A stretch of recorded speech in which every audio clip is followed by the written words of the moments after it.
Hello, I'm Mario Toneguzzi, managing editor of Canada's podcast.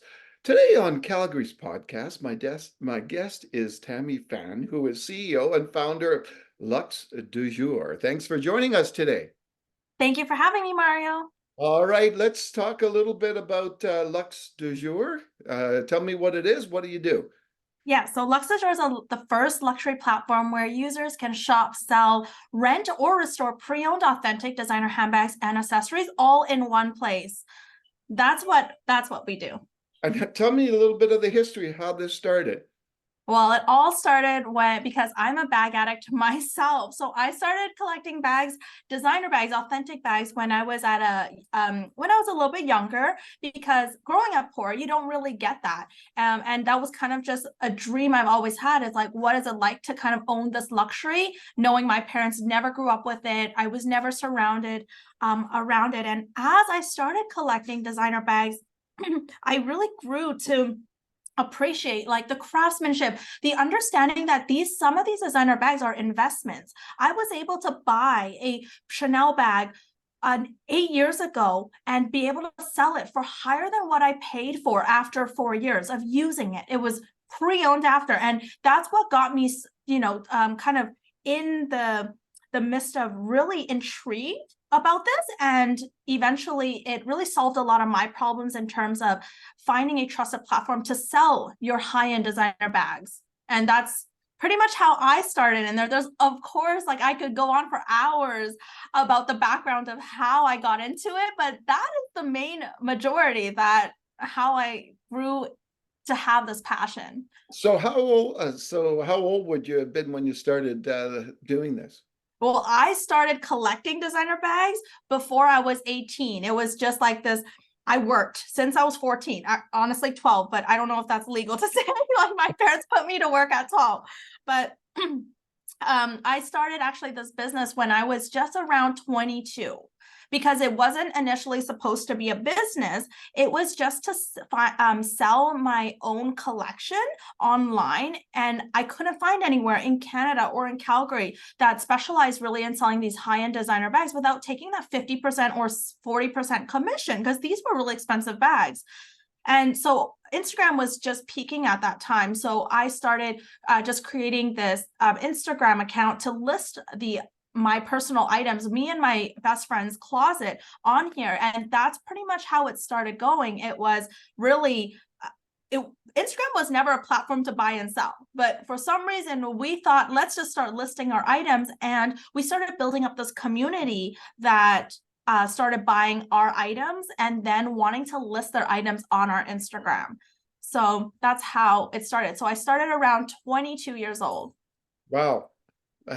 Was it a little overwhelming to start doing something like that at such a young age?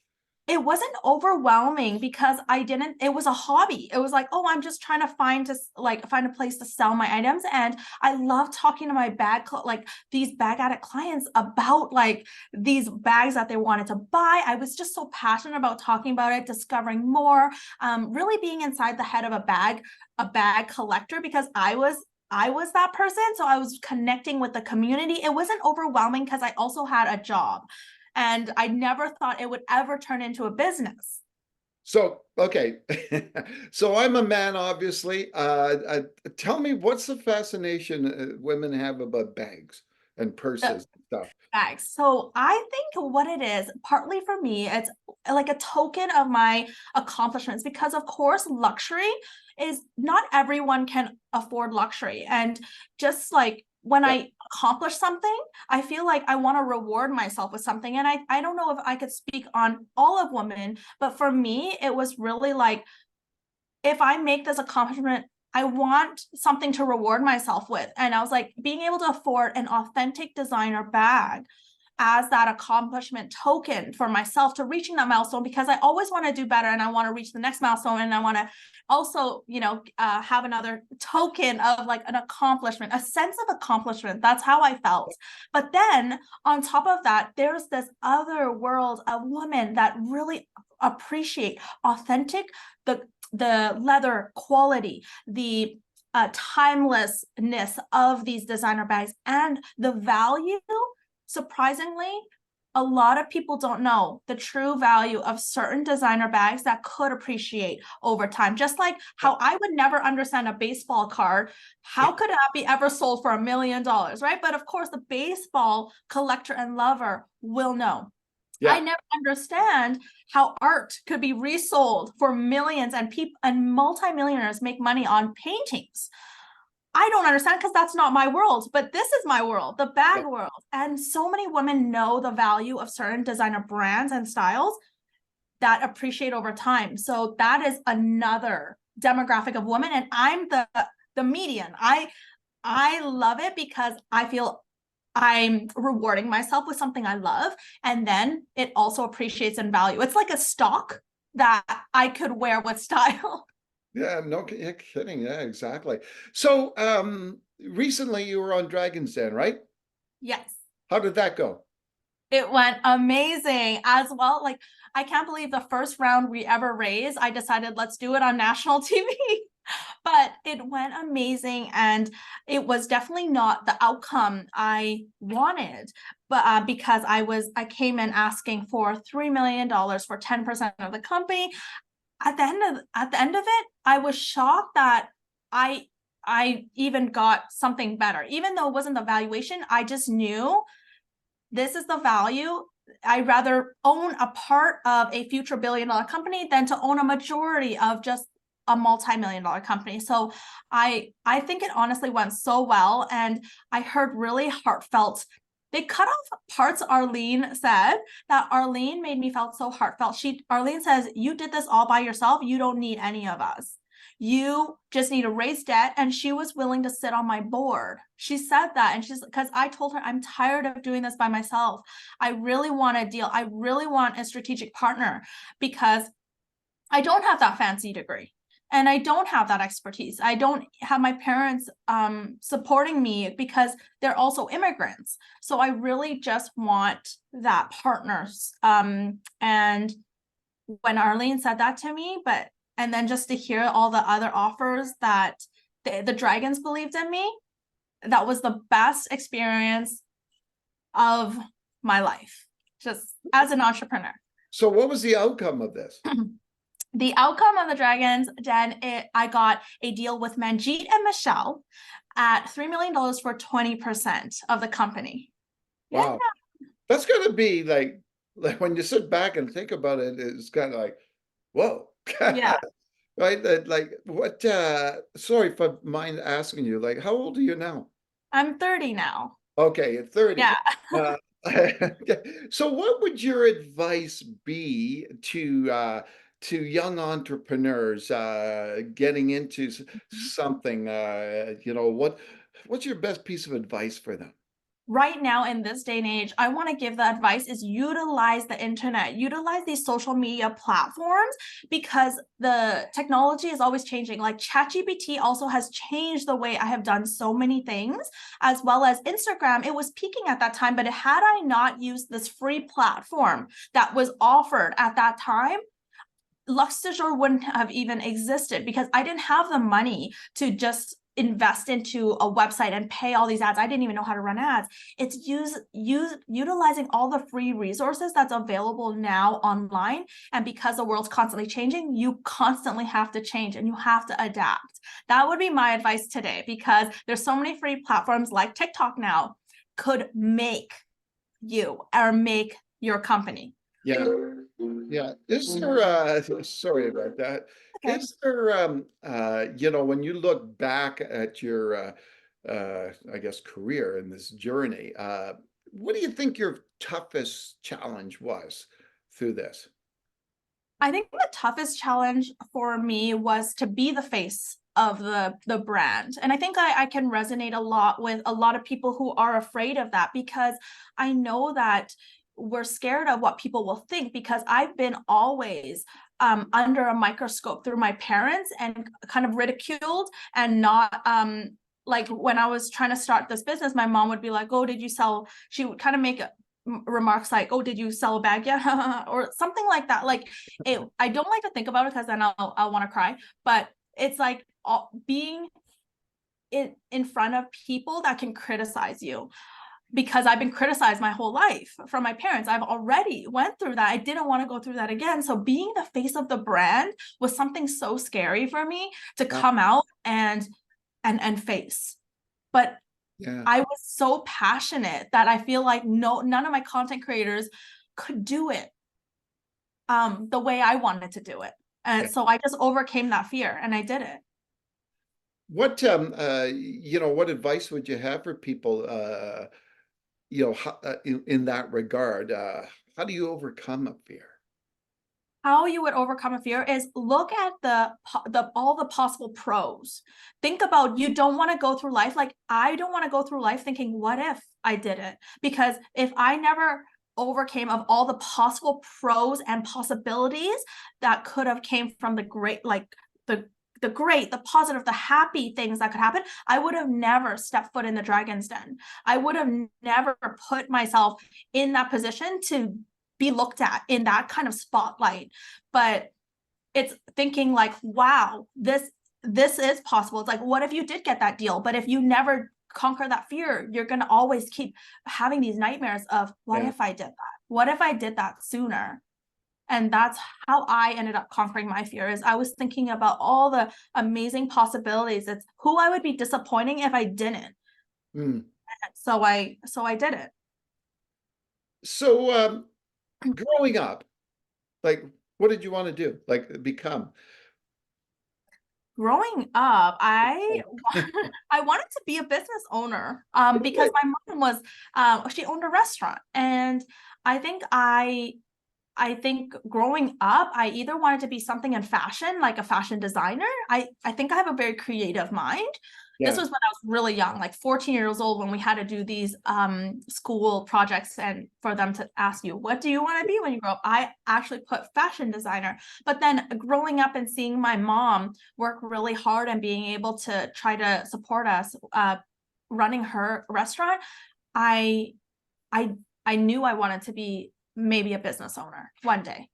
Uh, Didn't think how I was going to get there. Didn't know how I was going to get there. Didn't even think it would actually be possible. It was just all in my mind yeah. at that point.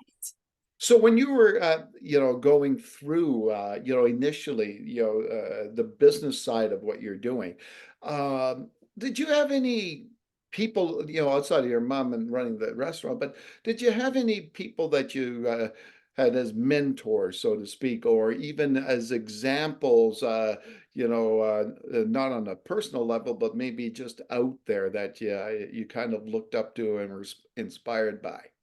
Yeah, I Googled everything. In my early starting age, all my cousins are successful, high, like engineers, doctors, pharmacists, Yeah. and no one in my family side is an entrepreneur or owns a business other than are my aunts and uncles that own like nail salons or restaurants. But it was never like this kind of path. So I didn't really have the human factor, but I would read books and I would search on YouTube for anything I needed to learn, and I would find mentors that way. So now, like Simon Sinek is one of the mentors I currently still search up until today, but he was also in the early stages. I really like to listen to Patrick Bet-David as well right now. And I also knew him from 5 years back. There's a lot of YouTube mentors that I found for free. Yeah. And I highly encourage people to find that through YouTube. Like, I'm so grateful for the platform YouTube being free and being a resource that I lean towards climbing up to my success. Because without those digital mentors, I don't think I would have made it. Well, where do you get this passion from? Like you're obvious, you can just, just your whole personality like oozes like passion, right? Like, where does that come I from? would like to think so, because I truly, truly do love designer luxury. I love designer fashion, and every single bag I've pretty much sold, 95 to 98%, I have made money on.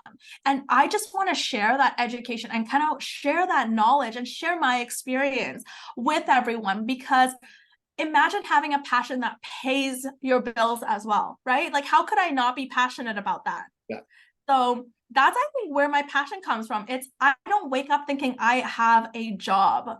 I feel like I have a hobby that pays.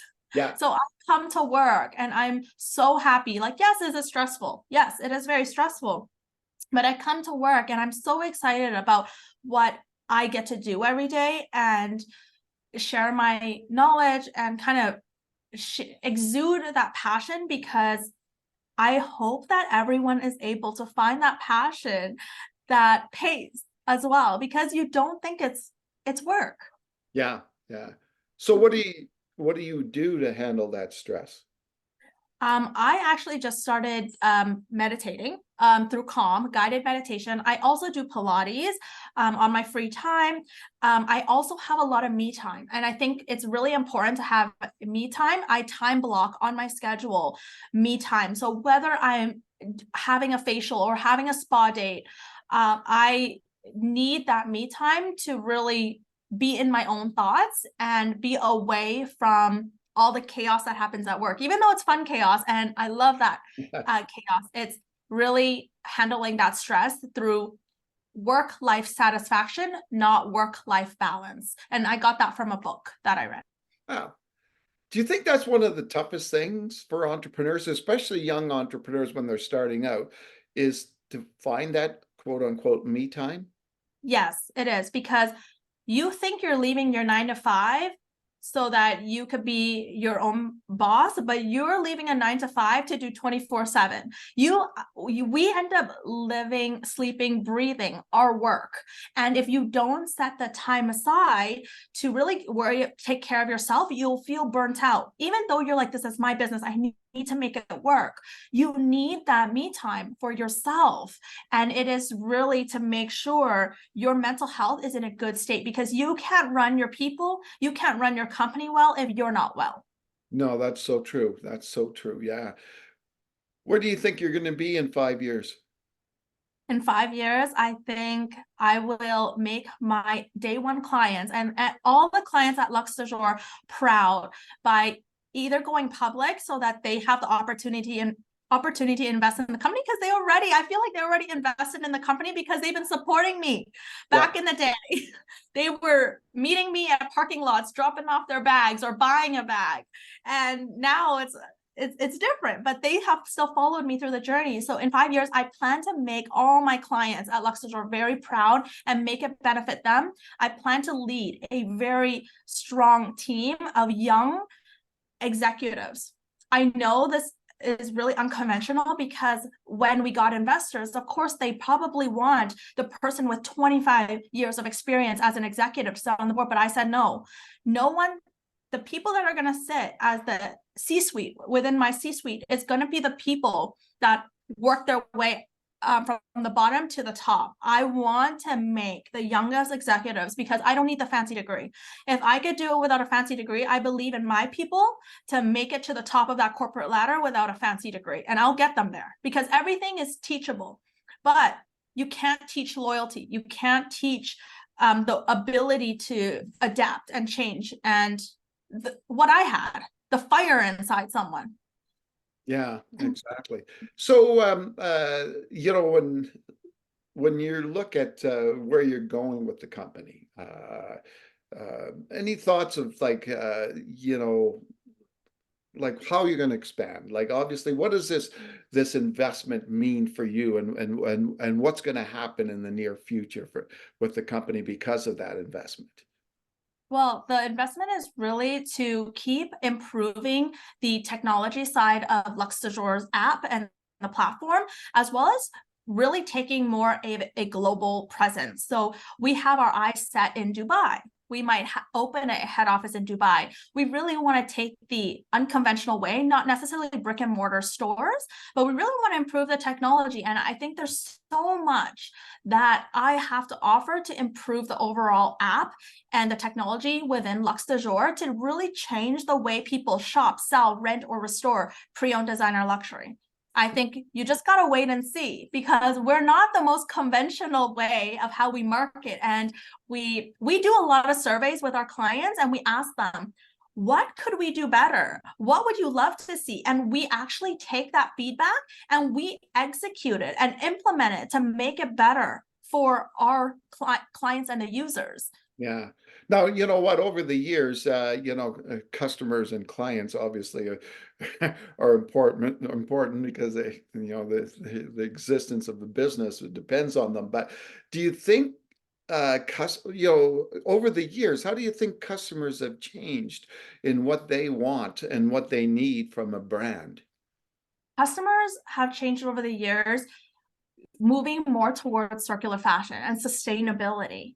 They're moving away from the luxury giants, the big fashion house brands, or they're not buying a decade ago. Used was not it. People would be embarrassed to say, oh yeah, I bought pre-owned. No, now everyone's turning either more minimalistic and they want to rent because they don't want to own anything, or they want to move towards something that is impactful, purposeful to them. They want to feel like they're part of also a mission. And because we're all about pre-owned and everything Luxe du Jour does is reuse, reduce, recycle, we integrate that through the buy and sell part, the rental part, the restoration part, bringing a back to life so that it has another second chance. A lot of our clients are really resonating with that mission and with that purpose. Mm. So I think a lot of what we've changed is you can't go into Chanel or Neiman Marcus or Holt Renfrew and be like, oh, can I buy this on layaway? They would laugh you right out the door. They'd be like, can I rent this bag first, try it out first before I buy it? Because these are $10,000 bags. Yeah. But you can do that on our platform on Luxe du Jour, because it's like, why are the luxury houses? If you can test drive a car before buying it, how come we can't test drive these high-end designer bags? Yeah. And we are solving that problem through Luxe du Jour. How many bags do you have? Oh, my personal collection? Yeah. I have around 25, okay? Yeah. Does it I constantly don't have a crazy amount does it anymore. constantly change, or is it It's constantly changing, and because I work for Luxe du Jour, it's like I can rent if I wanted to. I get a little discount. Yeah, exactly. Well, that was super. I appreciate you taking the time, Tammy, to chat today. Thank you so much, Mario. All right, that was Tammy Fan, who is CEO and founder of Luxe du Jour. I'm Mario Toneguzzi, managing editor of Canada's podcast. Today with Calgary's podcast. Thanks for joining us today.